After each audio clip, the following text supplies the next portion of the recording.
Well, hello there. Are you a brand new ghost adventurer trying to figure out your place in the world? Well, allow me to elucidate. Okay. All right, we have on the upper shelf, starting with the right, the infrared light. It detects motion from ghosts and lights up the area. Also, yourself, be careful. In the middle, we have sound detectors. They detect sounds. They'll actually deposit the information right here behind you on the sound sensor board. Can you see that right above my head? See it up there? Oh, fancy. Yes, in varying degrees of level. And last but not least on the shelf, we have motion detectors. If you place them on a wall, you'll actually see them appear on your map up here, and the ghost and you can trigger them. What's the red parts? I see On white this, lines and the they're red windows. lines. The green is the door, and a green the door. red are windows. Oh, okay. All right. Next shelf, and I might actually use that for the purposes of fate. Anyway, next shelf, we have on the far right the UV lights. They are black lights. They allow you to see fingerprints. The shitty regular flashlight, that's the long flashlight there. We usually only have one because nobody wants them.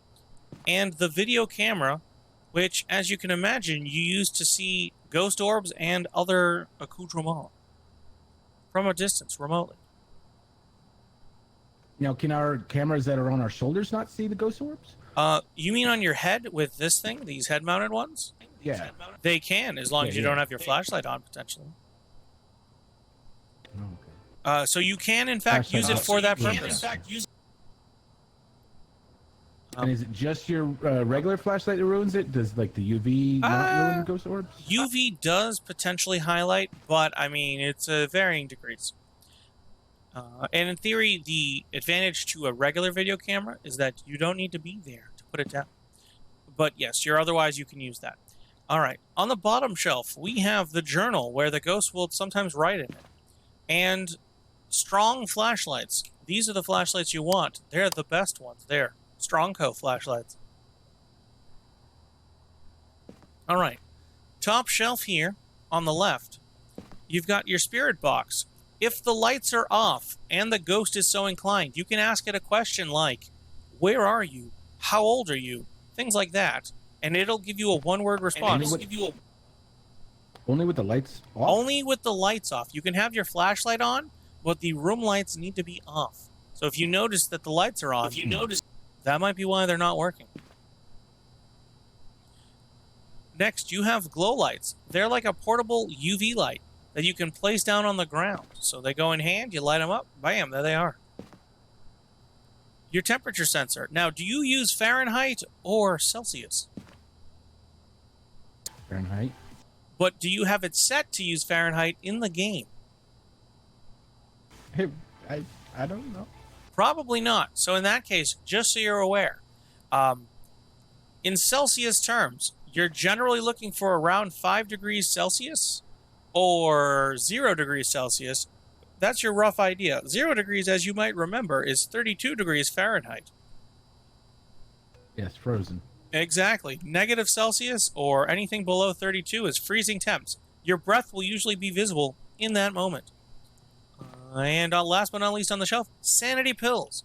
So if you look over here, right next to me, you'll notice our average team sanity. Now, right now, it's only the two of us, and it's 100% because we're in the van, and we haven't left. Various events... It's not staying on It bounces a little bit. So various events, including being in the dark, seeing ghost events, hearing shit, etc., will cause your sanity to slip ever so slowly over the course of the game. As that happens, when it goes below 50%, that's when you're really at risk for the ghost going on a hunt. When it hunts, it tries to kill us.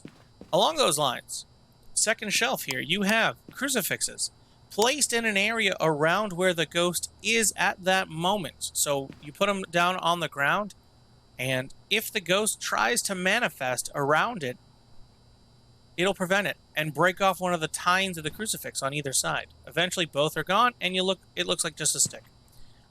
You have smudge sticks in the back. They help reduce its aggressive levels as well as reduce its wandering.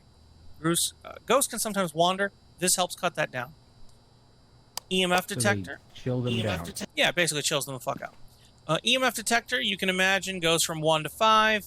1 is usually on just by default. Bam, there you go. See, it's the green light. That's 1. 5 is actually specific evidence that you are looking for in your journal. So if you get 5, let me know. The parabolic sound detectors are basically the portable version of your little wall-mounted sound detectors over there. And your picture camera, obviously used to take pictures of things like the bone, the ghost, dirty water, written in journals, etc., etc. Wait, did you say dirty water? Yes, the ghost sometimes turns on the faucet and will dirty the water. That's dirty water. Then you have lighters, which are used to light candles as well as smudge sticks. Salt, which you can place down on the ground, have it walk through, potentially use that to follow its footprints, and also, with a UV light, potentially cause it to drop footprints down on the ground for you to follow. And candles, which, while lit and held in your hand or nearby, will actually prevent you from losing sanity. They can, however, be blown out by the ghost or over time.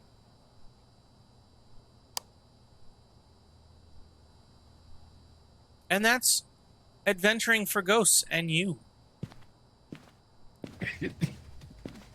So initially, what you're probably going to want, I usually pick a crucifix and either an EMF or a temperature gun. I'll take the temperature gun for now.